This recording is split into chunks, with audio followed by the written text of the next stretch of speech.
A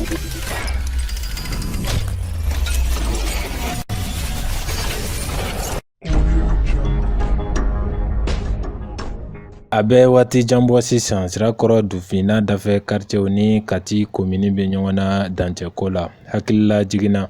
kabini janvier kalo tile 21 san 1997 jamana ye sariya ta ka Sirakɔrɔ Dufin dafɛ quartier fara Bamako sigida 3nan kan. Nka a bɛ i n'a fɔ commune de Kati t'a la k'o sariya labato.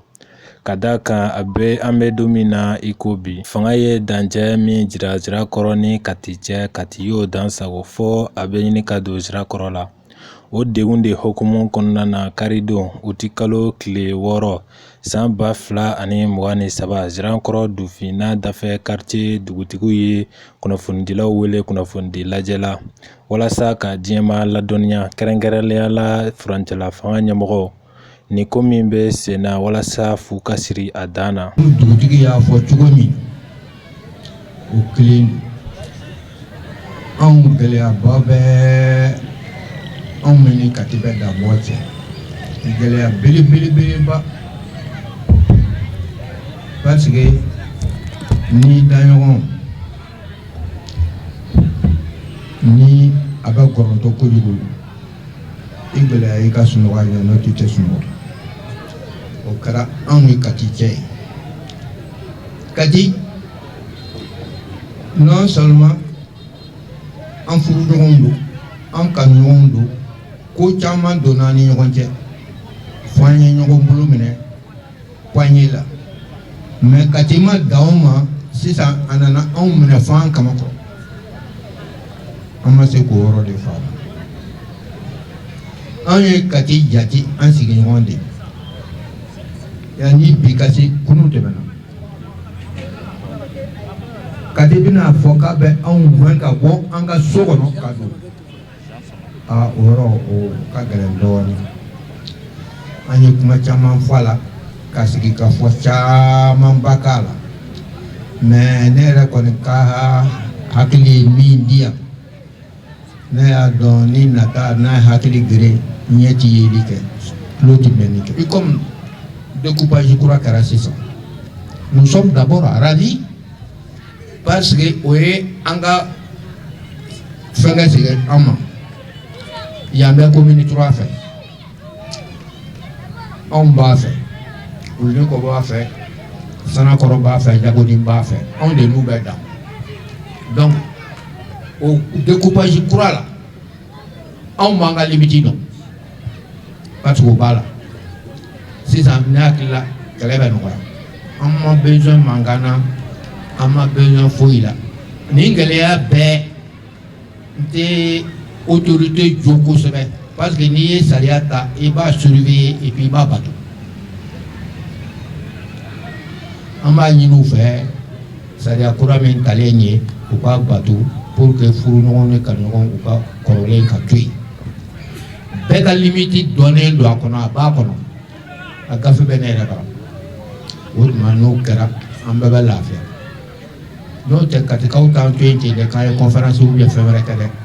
N bɛ min ɲini journaliste fɛ a y'a lacari bɛɛ k'a dɔn k'a fɔ Kati bɛ ka min kɛ an na,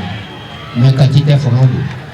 an dun tɛ kɛlɛ fɛ. Bon bi lasigili kun kelen de don. An ye lasigi kɛ bi walasa an ka dafe quartier minnu bɛ commune 3 la, Sirakɔrɔ Dufin, Sɔgɔnafin, Wuluninko, Jakoni, Sanakɔ.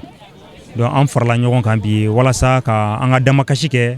ka ɲɛsin jamana autoritéw ma an ka problème foncier la min bɛ tali kɛ Sirakɔrɔ Dufin ni dafe quartier ani Kati commune ni ɲɔgɔn cɛ. Donc a mɛnna a bɛ wagati jan bɔ problème bɛ an ni Kati cɛ an ka dugukolokow la. Bon Sirakɔrɔ yɛrɛ ale bɛ dan ministre musokɔrɔ ka yɔrɔ la, Walɛti ka yɔrɔ, mais an y'a ye k'a fɔ an ka dugukolo Kati a ye a fan bɛɛ minɛ. Donc an ye jugement k'a ko la ka se fɔli cour d'appel ou cour suprême, donc décision bɔra k'a yira k'a fɔ an ka dugukolo a ka segin an ma, mais o décision ninnu kɔfɛ hali bi an ka yɔrɔw bɛ ka minɛ. Donc an kɔni b'a ɲini autoritéw fɛ n'a ma ɲɛ k'a fɔ ko tribunal ye décision bɔ fɔ cour suprême k'a fɔ ko dɔ ka dugukolo ka segin an ma, mais avec tout ça là donc an ka dugukolo u tɛ ka sigi a tɛ ka appliquer an ka loi tɛ ka appliquer a cogoyaw la donc an kɔni an bɛ min ɲini an ka jamana ɲɛmɔgɔw fɛ donc n'a ma ɲɛ k'a fɔ ko an donna Mali ɲɛda kura de kɔnɔ Mali kɔnɔ ko Mali kura ka kɛ donc an b'a ɲini ka damakasi kɛ autorités fɛ an m'a lawuli kɛlɛkan ma an m'a lawuli foyi kan ma an y'a lawuli de pacifiquement an ka droit ka dan an ma an ka bila an ka droit kɔnɔ o de y'an ka lasigi kunba ye bi nin dafe quartier Zirakɔrɔ Dunfin Sɔgɔnafin Jakoni Kuloni kɔ donc an ka se ka fara ɲɔgɔn kan k'a nin damakasi kɛ kamasɔrɔ wulikajɔ caman kɛra Zirakɔrɔ Dunfinna dafe quartier dugutigilakaw fɛ kiiri kunda ani u bɛ se ka taa a kuma fɔ yɔrɔ o yɔrɔ la walasa u ka dugukolow bɛ se ka segin u ma cogo min na an ye sariya siraw tɔgɔma n bɔra k'o de fɔ sisan parce que en 2014 an ye jugement kɛ ani Kati donc jugement ninnu commune 3 y'a gagné avec les quartiers périphériques là donc Kati y'a appel kɛ fo Cour suprême o fɛnɛ na an y'olu gagné k'a fɔ an ka dugukolow ka segin an ma wagati la an ye médiateur écrit médiateur de la République an taara ni dossier ye a ko k'a y'an ka laɲiniw lajɛ a y'u bɛɛ mɛn donc ale kɔni bɛ min fɔ commune 3 ni Kati cɛ donc fura min b'an ka nin problème na donc o de ye loi ye min fɔ a ka appliquer jugement ninnu ye min fɔ o de ka appliquer mais avec tout ça là a si ma appliquer hali bi Kati bɛ ka an ka yɔrɔw minɛ wagati bɛɛ an ka jeunes bɛ minɛ ka t'u datugu wagati bɛɛ an ka cɛkɔrɔbaw bɛ va et vient na entre Kati et Bamako donc an kɔni wulila bi n'a ma ɲɛ k'a fɔ ko jamana in ko an bɛɛ de ye jamana den donc an fɛnɛ ka côté in lajɛ de façon pacifique an ka se ka solution dɔ sɔrɔ an ka nin problème na ka bɔ ani Kati cɛ o de ye bi laɲini kun ye. Ne wolo san 75 ye ɲinan ye n nana n sigi k'a sɔrɔ n cɛ fa a bɛ yɔrɔ min sɛnɛ a bɛɛ sumana Nsirakɔrɔ yan foyi ma di yan sɛnɛyɔrɔ kelen ka mangoro turu n bɛ sɛnɛ na yɔrɔnin kelen k'a bɛɛ nana